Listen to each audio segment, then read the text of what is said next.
Well, good afternoon to you. Just before lunch, as has been suggested, we're having a bit of a look at a case study which is really aimed at demonstrating how we've been able to leverage BIM and obviously the BIM-MEP Australia template and really leveraging for delivery of design outcomes. And it's really not only about large projects that I want to talk to today, but it's also about some of the smaller projects as well, and to think about what that means. So it's effectively a consultant's perspective on workflow and with some commentary on approach and some of the issues encountered as we go through this process of delivering BIM on our projects. What does that mean for us and what are the implications? So whether you're an experienced user or someone who's only recently begun this whole journey of BIM and adopting that within your organization, I trust this perspective will be helpful, as its intent is a real-life example on not a massive project, but a relatively small project.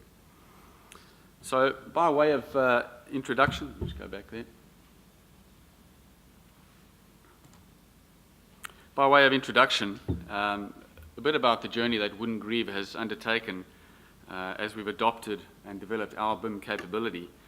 As hopefully most of you know, we're a national consulting firm and our business is spread all throughout Australia. But our adoption of BIM really started in early 2008. And it's really hinges on finding new ways to solve problems. It's really a strong driver for us within our business, finding those tools to bring some efficiency to what we do. And so Revit was first used in our office in 2008. And really what it was about is we were sold on the idea of clashless design and innovation. And certainly there was a new project that had come along, and that was really the catalyst for the adoption of Revit and that platform.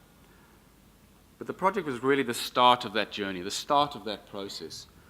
It produced a really good coordination sort of philosophy and prospects for future jobs, and the experience allowed us a strategy, or to put a strategy in place for its implementation.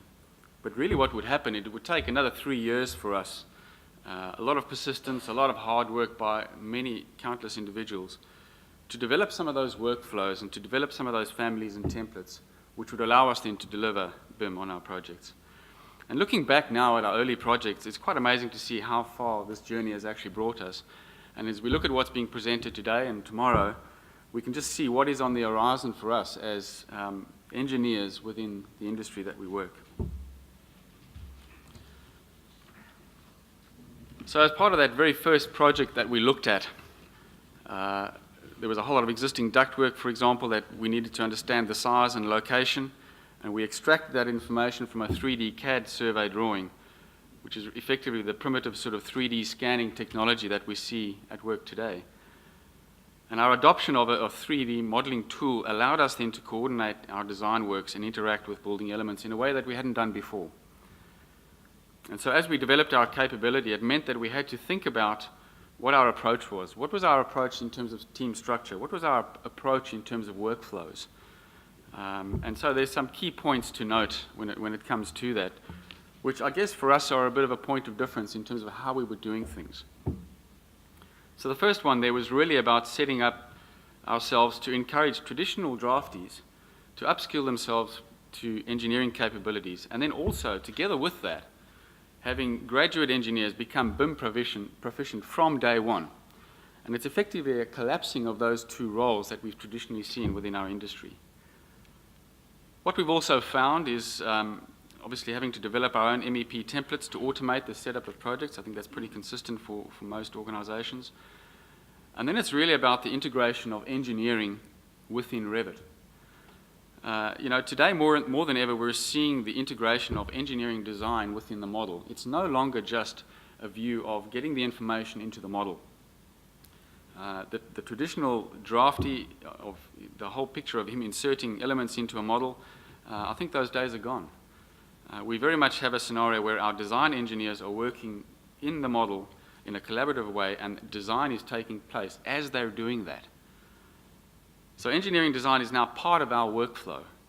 And we're using the models, for example, to do the heat load calculations where appropriate. We're sizing ducting, we're sizing piping within our models, and we're using some pretty smart views to interrogate that and to validate the results we're getting out of the design process. And certainly what we're also doing when we're considering how we deliver our models and how we document, being very mindful of the required level of development that the client is particularly after at that stage in the project, and being very, very considerate about getting into too much detail too early. What that also has required us to do is to really continue that development process. It's one thing to say, well, we've adopted the technology, we've upskilled ourselves, and now we understand how that works, but it's an ongoing process. I don't think this process for us ever ends. We're continuously trying to find ways of improving our sort of delivery methodology and utilization of the tool. We all know that Revit itself has made significant progress over the last number of years in terms of the quality of the product, the tools that are available within it. Certainly there's also been a lot of standardization of parameters, and for us as a national business, it's an important thing for us to think about how we standardize the use of our parameters across our business. And certainly we share our models, and that is certainly with a bit of a disclaimer. There's a lot of discussion to be had about that, of course. So what does this mean? When we think about some of the things I've just suggested to you in terms of what we're doing, what does that mean for us in terms of workflow outputs? Well, what it means is we're trying to interrogate, for example, some of the engineering we're doing within Revit. So the top left there, having a look at what the pipe flow velocities are within our particular model, and interrogating that before this goes out the door. It's important for us to make sure that it's right. But again, the engineering's been done within Revit and allows us then to have a very quick snapshot view of what are these velocities, are there any areas of concern. Very similar sort of strategy as far as ductwork goes, bottom left over there. Again, interrogating those different duct velocities and really having a good understanding of what's going out the door for us. And then the bottom right is another perspective where we are generating some of those single line schematics from the 3D model that we've generated. It's probably worth emphasizing at this point as well that there are no substitutes for good engineering design skills. Right? We can utilize a tool that is immensely capable, but if the inputs are poor, the result is potentially going to be poor as well. So you've got to use the tool effectively, and you've got to have the design skills to use it effectively. So what are the key issues then? If we think about how we're striving to leverage BIM within our business and delivery of projects, what are the key issues? Before we get into the case study component, what are the key issues that we've sort of come across? Well, certainly the lack of industry workflows and standards makes it harder than what it needs to be. When we think about lack of really good manufacturer content, and certainly there are some entities out there where the content is really good, but there's the other side of that argument as well, where there's a lot of very poor content. When we talk about, for example, a manufacturer content that has imperial parameters and we're working in metric, there are all those kind of issues to deal with. And so hopefully you can grasp the need for that consistency across the board in terms of the content that is going into the models.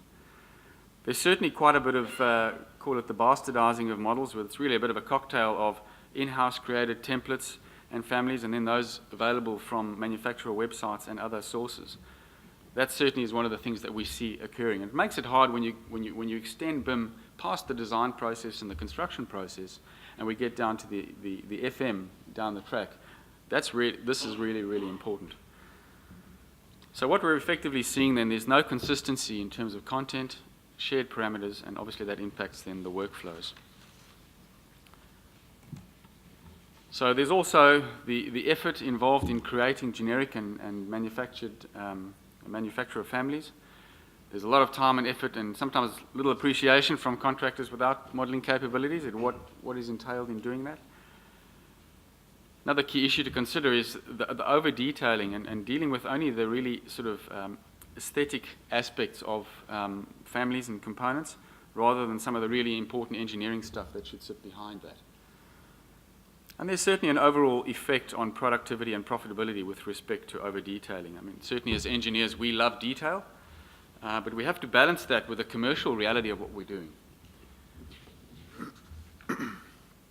So when we start thinking about possible solutions, just before we get into the case study that Jamie will take us through, when we sort of looked at this and said, right, well, there aren't some clear standards, and this is way back when, we needed to think about what are those solutions in terms of making our workflow work for us, and how do we collaborate, and how do we share data, and how do we get that process more efficient.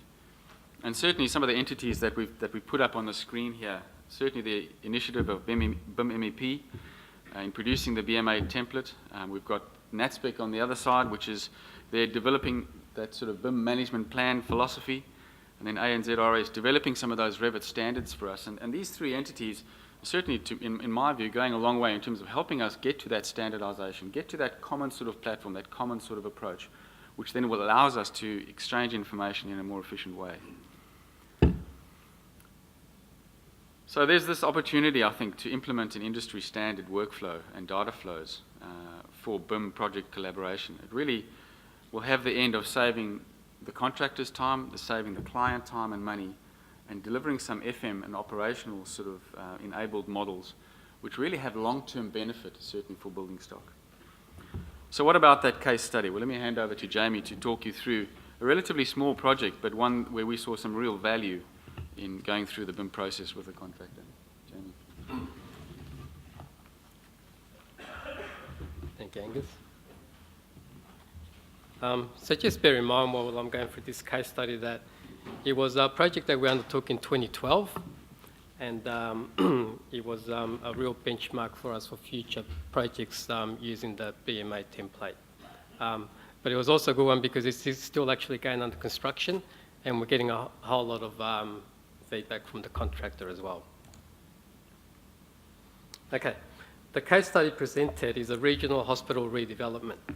The BIM deliverables for the design team were architectural, structural and MEP modelling, visualisation and clash detection. The contractor, Bendigo Refrigeration and Air Conditioning Services, engaged MEC drafting services to deliver the construction model. We both used Revit 2013 as the platform of choice, and obviously because the BMA template was also delivered for use by Revit only. And we both actually crossbred our in-house templates with the BMA, only because there were a lot of restrictions in what was available with the BMA template at the time. Navisworks was the choice of coordination tool. Okay, so why did we really use the BMA template? So basically all of what Angus just spoke about led to the decision to find a new way to sort of procure a project delivered in 3D modelling.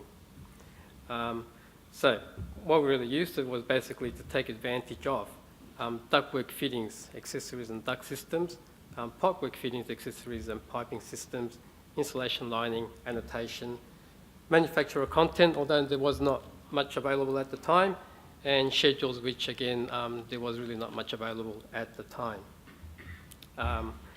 We didn't see the real need to duplicate any industry standard content if it is readily available, so such as in the BMA template. BMA pipe and duct specifications, they're all based on Australian standards and best industry practices. So that's actually available through the documentation that does come with the BMA template on the downloads. Also using the BMA template, we also reduced the risk of poor results with live coordination by using content, obviously, that is accurately represented. So being their fittings and accessories and manufacturer content where it was available. Okay. The initial experience in crossbreeding the templates was a relatively simple task. We actually put their template on top of ours so that we could keep our shared parameters within. Back then, the project started, when the project started, the BMA template, as I mentioned earlier, was still relatively in its infancy, and there was not a great deal of manufacturer content available.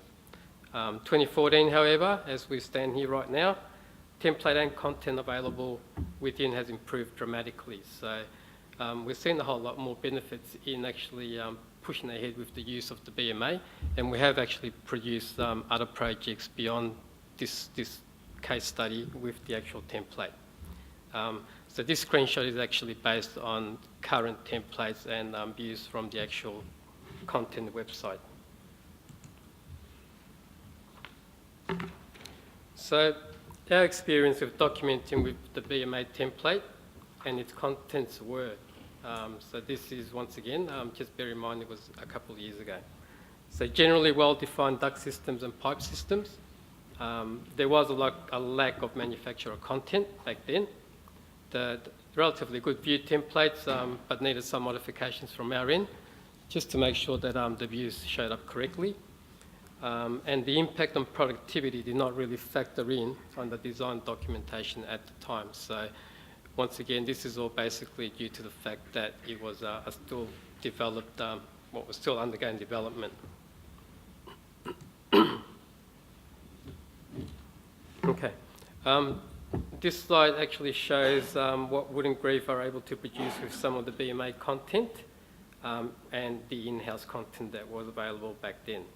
And how we use Revit capabilities for documentation, and in particular, the use of 3D views, which I think is quite a smart tool to start using on your documents, and the use of colour schemes. So these benefits of not only the Revit software itself, but also the tools available through templates such as the BMA, actually make documentation a bit more visual to the end user, the contractors, and make life a bit easier, I guess, for the engineers as well.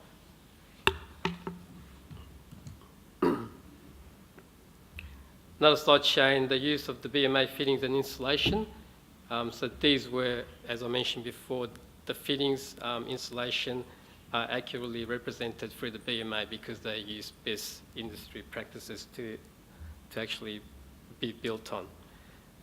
The choice to use BMA template and content was to make the workflow from consultant to contractor a more efficient handover. So this is now we're leading on to, we're actually going to hand over our model over to the contractor, who was also Revit capable and was also keen on using the BMA template. Okay, so now to the contractor. MEC Drafting Services and their experience with our model. The mechanical contractor was engaged to deliver an as-built model, and it was, from our point of view, an opportunity to see the benefits of the consultant to contractor workflow as well, and this is very important, to sort of gauge and measure the benefits of using the BMA template. So like I said, we are actually still using the BMA template, and its improvements over time are very evident.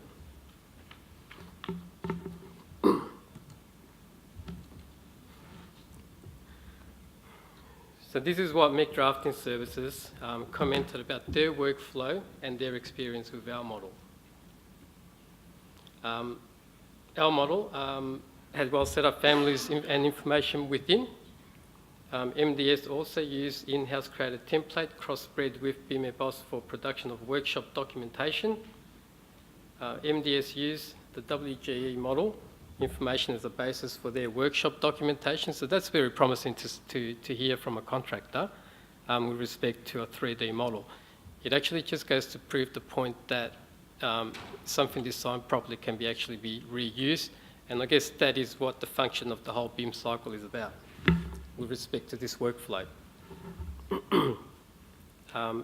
We did not model existing services, and MDS actually took it upon themselves to model these, including existing structures. So that's very important. And this could lead on to, I guess, 3D scanning becoming a bit more popular within the workflow. So, you know, I think that's something that will actually be evolving quite fast in the industry. It's also worth noting that MEC Drafting Services are currently working with A2K Technologies, who are contracted by the BMA to add additional constructible detail within the BMA template. They are also of the opinion that software limitations within Revit itself currently provide a hurdle to the LAD 200 to LAD 400 workflow proposed by BM-MEPAUS.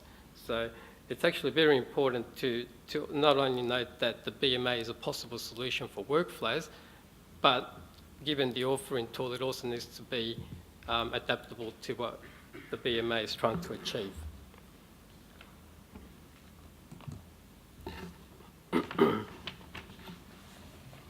Okay, so the design structural steel model was used well into MDS documentation, and modifications to the shop model were required once the workshop steel model was made available. So they did not have that live structural model to actually be able to fully coordinate in a live sense.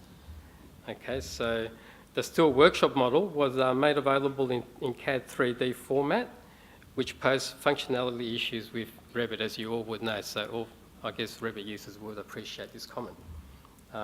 So very important in BIM projects that maintaining live Revit models is important and critical to construction workflows. You don't want to lag behind, I guess, so it's very important that these workflows are actually accentuated and made a bit more evident. Fittings and accessories within the WGE model were at oftentimes replaced with MDS content to provide constructible details, such as step-ins and duct fittings, annotation, etc. Okay, so the BMA template may want to consider more constructible families and annotation tags, and they're actually involved in that process as well, as mentioned earlier. Equipment models, families in the wood and Grieve model were replaced with approved contractor alternate make and models. Some selected equipment needed to be modelled from scratch. So once again, a lot of lack of manufacturer content back then. So it just once again just goes to prove that as we are evolving now with the BMA template, we are more accurately able to represent those elements in the model.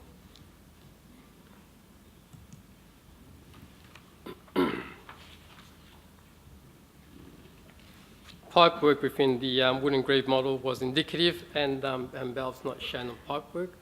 We actually opted to do traditional documentation with regards to pipe work, only because we did not have all the available accessories for piping available at the time.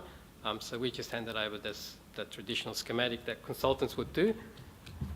It's not to say that we do that now. Equipment families require shared parameters to allow automatic scheduling within Revit. So shared parameters is actually a big deal with respect to documenting in Revit, and it's actually a bigger deal if you're going to be managing it within a template. Okay, so this was actually a result of using downloaded families from our end, from international websites, as well as in-house families that we actually produced, and the transfer of project standards from our obviously our template and from the BMA template. So we actually caused a fair bit of headaches to the shared parameters list. There was a cocktail of shared parameters list, and at times these will duplicate and just makes life a little bit hard to produce any sort of sensible scheduling from it. They mentioned that coordination clashes between mechanical, electrical, hydraulic and fire were evident within our model. Other trades did not provide workshop documentation, so the other contractors and trades, to allow further coordination. So fortunately for the building industry, the BMA initiative is currently working with other trades, representatives and work groups to include a full suite of building services template. So we hope to see that fairly soon rather than later.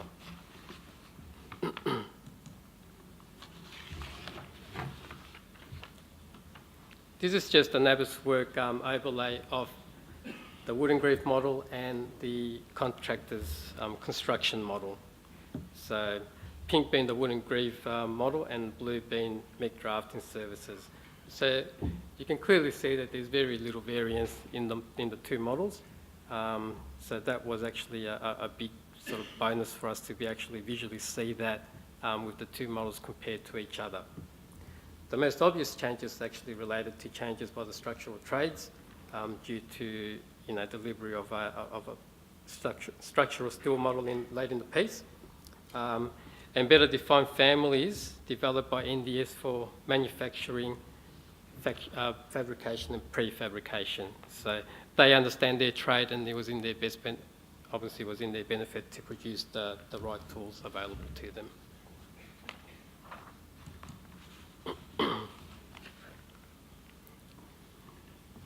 So now we'll demonstrate some of the advantages, just a few to highlight, I think, what I believe are the major advantages of using Revit, the BMA template, and sharing of the models with the contractor.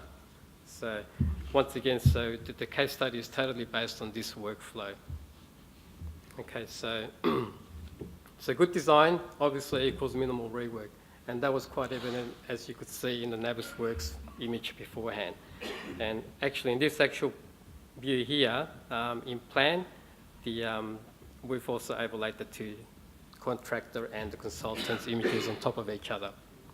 So these are overlays of the contractor's drawings on WGE drawings, and it also goes to prove that good engineering input and template does assist the contractor, and very evident with 3D, in 3D with respect to coordination.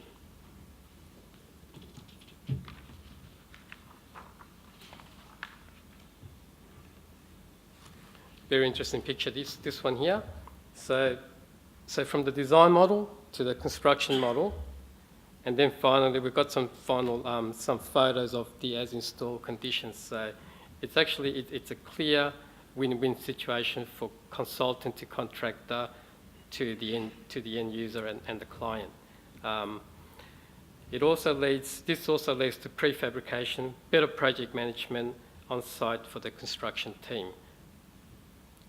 This particular plant room, just a bit of a word in there, for example, also had some phasing associated with it, which added that extra challenge of Revit documentation, and which we believe the phasing should also be included as part of the template.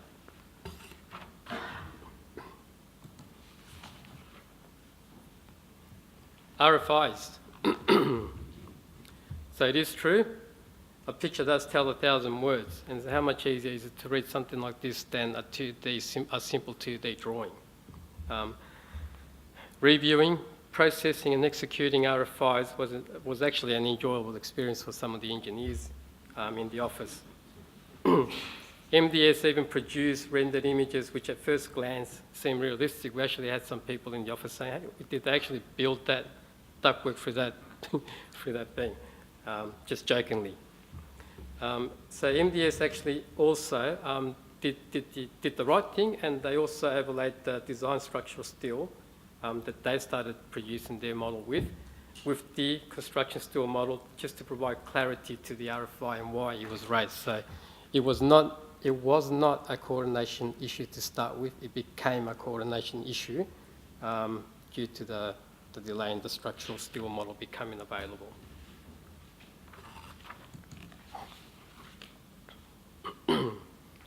Reviewing shop drawings. Another benefit of the 3D technology available through Revit, but also through the workflow of using the content in the BMA template.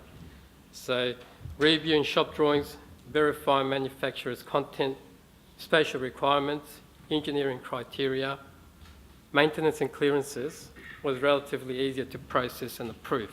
So once again, this just facilitates easiness and I guess efficiency in a workflow from consultant to contractor, and in the reverse as well.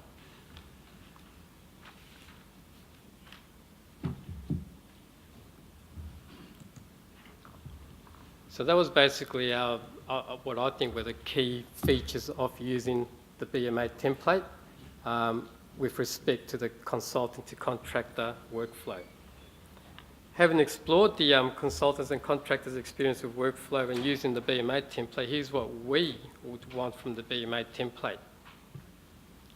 Generic families for engineers. This relates to the LOD 200 in the preliminary stage, which would also aid the consultants in the absence of manufacturer content. We don't want to be seen as being too biased either. Issue the parameter text file. At times, design engineers are required to produce schedules or modify a family, for example.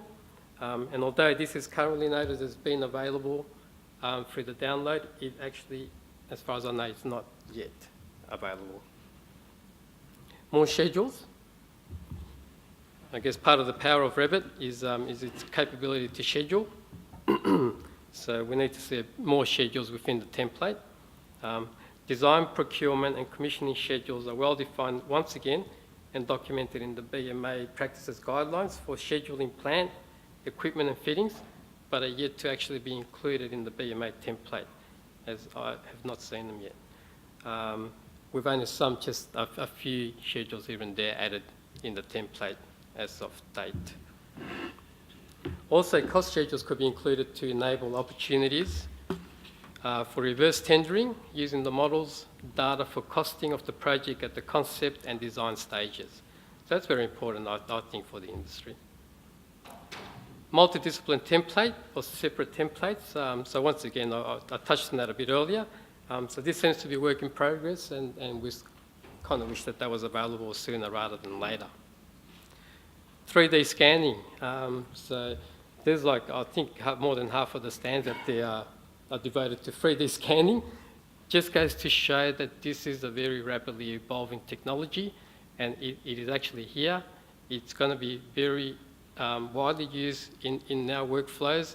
The value will actually be seen by the building owners up front, not only to take assets, make assets available straight away from the scanning, but just to sort of take that element away from the frustration of having to do surveys and then trying to get it right with 3D modelling. There really should not be any second guessing. So 3D modelling needs to be adapted and needs to be accommodated for in the BMA template as a workflow as well. Engineering views, such as colour scheme views for duct sizes based on friction or velocity, and similar for piping. So similar to what we actually do in-house. But my point of view is that if we're facilitating the contractors industry, then a little bit should be given back to the consulting engineer, only so that when the workflow does work in reverse, we can verify that if, for example, some duct sizes will change, we can actually visually see it relatively quickly and then attend to it. Just once again, just to aid the workflow and efficiency of actually working with 3D technology. And more add-ons, so, have an add-on within the actual Revit view for downloading and maybe even perhaps family browsers. So just a few more add-ons just to make life a bit easier, as opposed to having to open up the web browser, going to the site, downloading it, getting it from, wherever it lands in your computer, unzipping it, putting it in your catalogue file somewhere, and if this and that, and things can go wrong and too time consuming.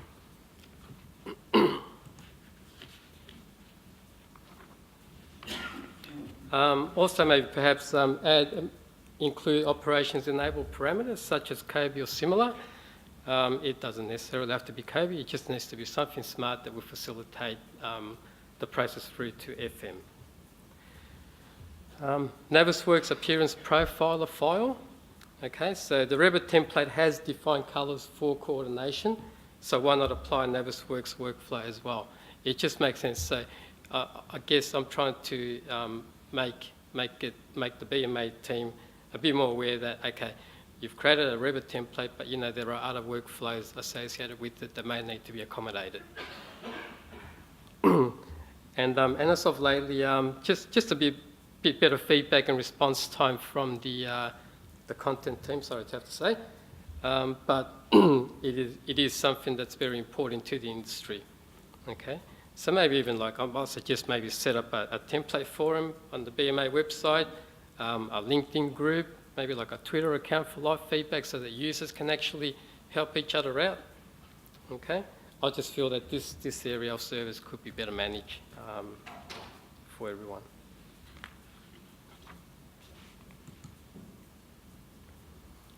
So, our overall experience of the template for this case study, and just a couple of current observations.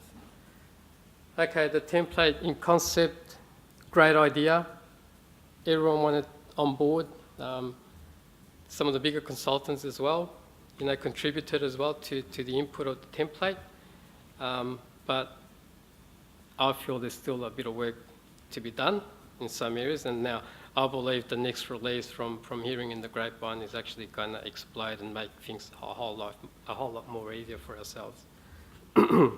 So the template provided the necessary mechanical duct and piping systems with associated fittings and accessories, which saves some time. Okay, so that's a given. I mean, they were well and accurate represented elements for the template to have. At the time, the template did not have enough manufacturer content, but it is very promising to see that there are a whole lot of manufacturers jumping on board. The consultant to contractor workflow was one way. We delivered the model. We never got the model back, but that's okay. We got very good productive drawings that were very visual, very informative, and very hassle-free to process within the office for, like I mentioned before, shop drawings and RFIs.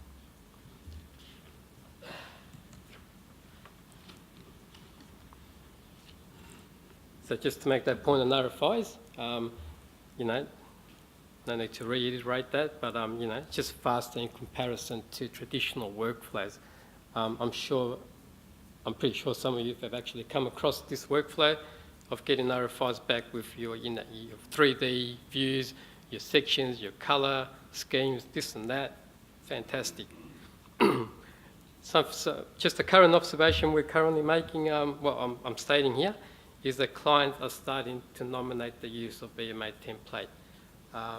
We've been engaged now on a few projects where the BMA template has actually been asked to be used as part of documentation. So it's a very promising sign for the industry.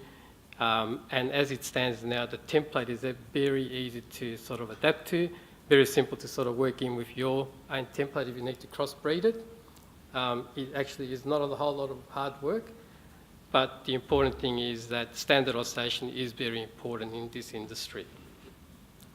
And the BMA template in its current form actually does have better developed families and manufacturer content. So I've reiterated that a few times, I know, but I think it's still worth mentioning at this stage. And that's it. Thank you.